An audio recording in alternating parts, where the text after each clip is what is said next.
Hey YouTube, it's Mario from the channel Budget Bugout, and in this video we're going to be talking about some of the best knives that came out this year, 2018.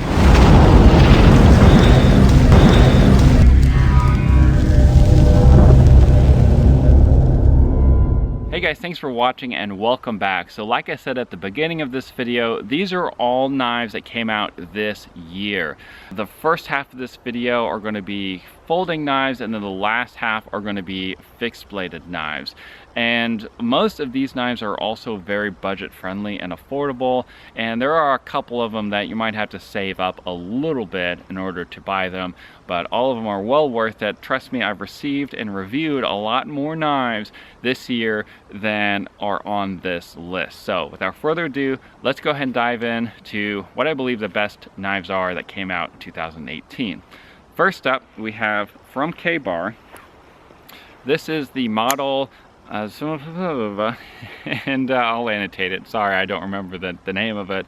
But this is kind of a new look for KBAR folding knives. So KBAR, as you probably know, especially if you watch the Netflix series The Punisher, they are famous for their fixed bladed knives. And the real cool thing about their fixed blade knives are that they're legendary, right? They've stood the test of time and they are timeless. You see, with the gun, target can get lucky, a bullet can miss what's important, but not with this. You slide it in, you guide it through, and you rip right into the parts of a man that make him dead. There's no luck in that. And with this knife, I believe that they tried to capture a lot of that same essence or the look and feel of that famous fixed blade UMC fighting knife. The reason I say that is because, honestly, because the blade shape, it has a kind of a tactical look and has that blood groove, and it just has also kind of a timeless handle look as well. It looks like wood, although the handle material, I think it's G10 on my card. I'll annotate that. Sorry for not remembering. But another really cool thing about this knife is that although it is a folding knife, I think it's going to be very easy to maintain compared to a lot of the other folding knives on the market. So I think this would be good for the outdoors because it's such a huge gap in the open pillar construction in that handle. So you're going to be able to take not just like a small Q-tip, but I think like even a bigger, like a bandana or something like that, to keep this maintained in the field. And it is liner lock. It's very kind of a simple design. It's a manual flipper, so it'll take a little bit of a wrist flick to open, but just a really cool looking knife. It's budget friendly, so if you're looking for a beater knife that also has that tactical cool factor, then I would really recommend this knife. It is, you can carry it tip up or tip down, but right-handed only. Also worth noting that it is made in China, but you know, it's that sort of that trade-off that, you know, it is made in China, but it is also budget friendly. But for those of you who are interested, I'll link this knife as well as all the other knives in the description box down below. Next up, let's talk about the one from Kershaw that, honestly, it's still in the mail, but I'll show you guys the variant that is out right now. And this is from Kershaw. Like I said, it is the Matrix. Now, this knife has really made some waves, especially the version that it's based off of, which is the ZT777. But the Matrix has been coming out with new variants ever since its original release in 2017. That's when I saw it originally at SHOT Show. But the Matrix, the one that I'm going to be talking about, like I said, that I haven't received in the mail, it has a copper handle, and that's going to be really cool, especially for those of you who like the EDC, the copper items, because it has that really cool patina that's going to be developing over time. So it's in the mail. I'll probably receive it next week, but I wanted to get this video up really quickly, and I'm really looking forward to receiving it. This is the original one with the original handles. It's going to be very budget friendly. I think it's really a similar price as the KBAR, give or take, but the copper one I think is going to be maybe 20 bucks more, I believe. For those of you who are not familiar with the Matrix, it's got a deep carry pocket clip, it's spring assist, it's a flipper knife, and it's going to be a great knife for those of you who are also looking for a budget-friendly knife, maybe a beater knife, but maybe more of a classic, or maybe I should say more gentlemanly carry type of knife rather than a tactical knife like that KBAR knife was. So this is new from Kershaw, the new variant, which is the Matrix copper handled one. Next up, let's show y'all a new version of a classic again, this time an upgraded for a folding knife. So on me I have two Buck 110s, the one that just came out this year, which is the lightweight version of the Buck 110, and then the original one. It also comes in a very unique sheath. I'll link it down below. It's from someone who kind of has an Etsy store. Watch this, this is kind of cool. So this is the Buck 110, the original. When it comes out, it deploys from the sheath. I just think that's really cool. Like I said, if you're interested in that Etsy store, I'll leave it down below. But this is the original Buck 110, right? And it comes in, it's just leather sheath, okay? Now, keeping that in mind, and keeping in mind the price of these things, which are usually, you know, $50, sometimes more if you buy it from like a Cabela's or something like that. Here is the new variant, and this is known as the Buck 110 lightweight, and it's basically, it's very, very similar, right? Hence the name, but this one has a plastic handle, but it doesn't feel like it's a cheap plastic handle. Obviously, you may differ on what you think feels cheap, and it has like a diamond pattern or texture right here on the handle to kind of give you that extra grip. So that's something that isn't even available on the original Buck 110. Now, that being said, Buck has been shipping all sorts of different variants of the Buck 110, including an automatic version, as well as handles that are made out of micarta. So I'll link those down below as well if you're interested in any of those Buck 110 variants. So for those of you who are interested, Buck 110, be sure to check out not just the lightweight version, but any of the other variants you might be interested in. But the lightweight version is budget friendly. I want to say it's like around 20 bucks. So pretty cool. And the sheath on this one, you can see back here, it has a button fastener or snap fastener, whatever it's called, and it has that a nylon type of sheath. But anyways, guys, Buck 110, bunch of new variants that are out this year. There's still one more folding knife.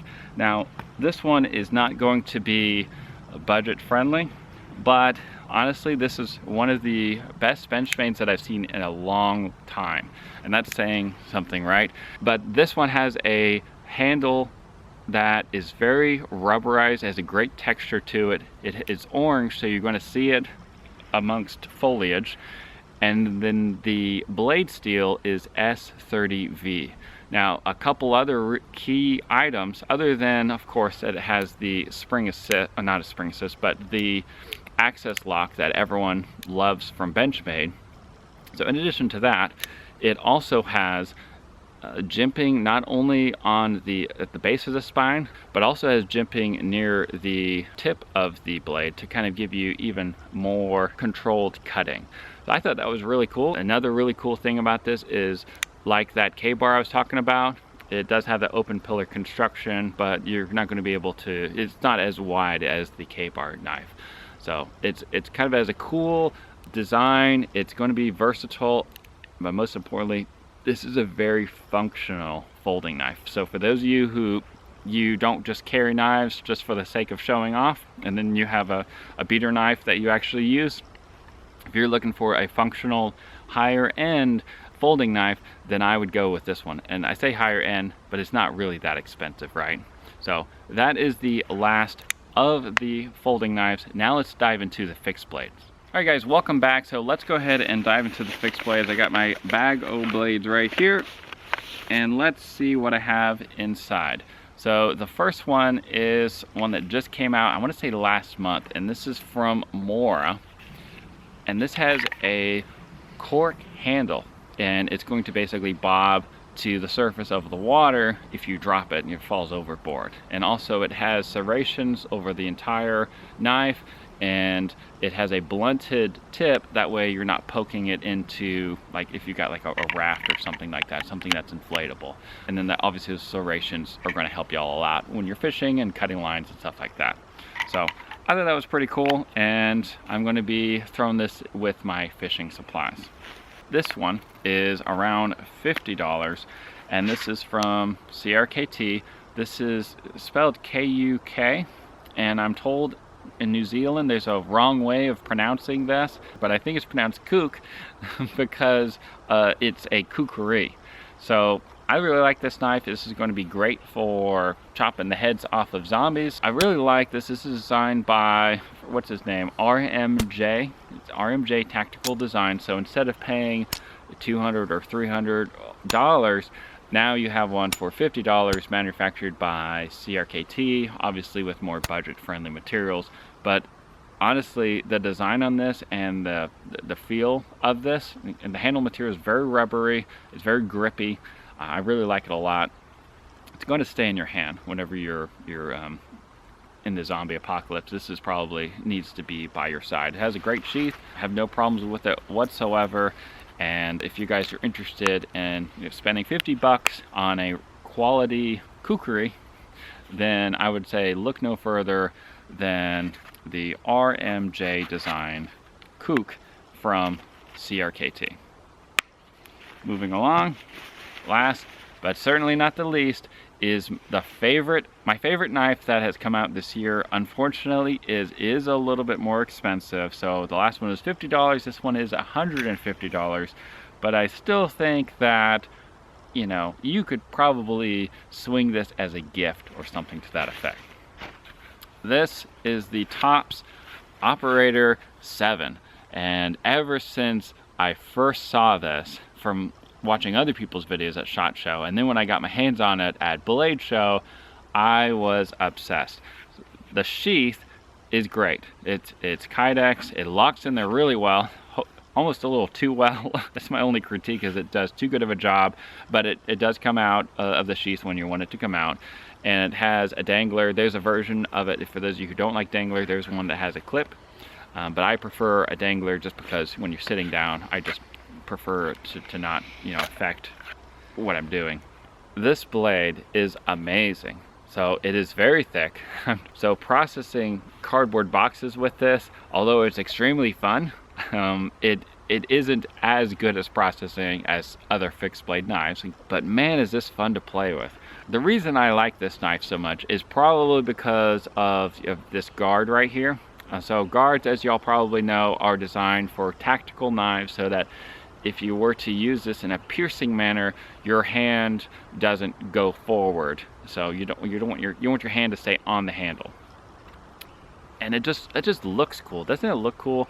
So this pattern is one that you can only get from the Tops website, but there's a gray version of this, which I think is that 150, like I said. But if you're willing to pay just a smidge more, then you can get the blackout version that has this really cool camo pattern. So not only does it have awesome blade materials and great handle material, and I'll annotate that down below, but the feel of this knife is incredible. So you can actually get more control over this if you use this choil right here. You can put your finger in it and get more control over finer cutting tasks. Now, this knife is not designed to be used like as a bushcraft knife, because these handle guards are actually going to get in the way of what you're cutting. And then if you were to chop with this, those guards are going to bounce off, you know, the wood or whatever. But it's still fun to carry around in the woods, especially if you were somewhere that has a lot of boars or something like that, and you feel you just want to have a little bit extra protection. This knife would be worth looking into. I don't know, this is just a really cool knife, right? I'm really excited about it. The handle is very comfortable, very ergonomic. It's going to stay in your hand because of the materials that it's made out of. The blade steel is great, and then it has that Tops special heat treated, where the edge of the knife has the heat treatment so that the edge is going to stay sharper for longer. So if you're looking for like an heirloom, I mean, I would say look no further than this knife. You can probably tell by how much I'm smiling, how much I like this knife. But, like I said, this is just one of the many knives that came out this year that I'm really excited about. I'd love to hear your thoughts in the comment section down below. And if you guys are interested in any of the products that I talk about in this video, be sure you check out those links down below. Y'all stay safe out there, and remember, it pays to be prepared. God bless.